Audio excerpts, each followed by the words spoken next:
I read Erasure by Percival Everett. Let's talk about it. Erasure follows Thelonious Ellison, or Monk, who believes that his writing career is struggling because he doesn't write books that are Black enough.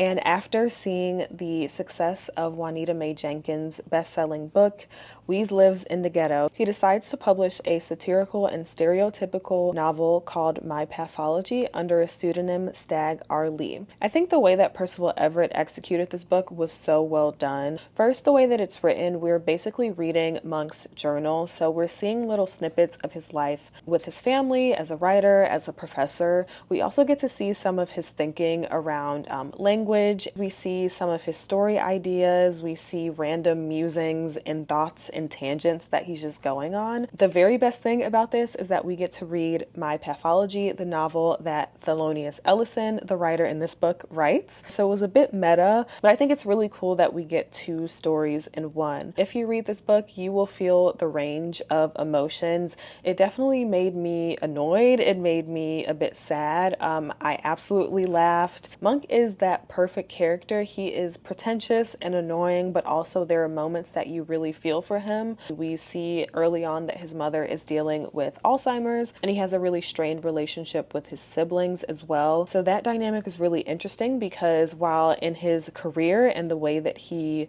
kind of positions himself as being this know-it-all, he's very annoying. And then when you see him with his family, you kind of see him very humbled. I also love that Monk mirrored a lot of the other characters in the book, specifically with his mom. We see that both of them lose their identity or a sense of their identity throughout the entire book. Also, the ending scene was so well done. You see the connection that scene has with other stories within the book and other characters. This obviously touches on the publishing industry, ideas of race and identity, and who's allowed to tell what stories, and also like what stories are seen as valid, specifically Black stories in America. I also know that this book was turned into a film called American Fiction, and I have intentionally not watched the movie because I wanted to read the book first. So now that I have read it, I will be finding a way to watch it in the coming weeks. This is the first book that I've read by Percival Everett. It will not be my last. I do plan on reading James soon. If you haven't read this book, I would definitely say give it a try. This isn't a typical or traditional novel, but the themes and the topics that it brings up makes the read worthwhile.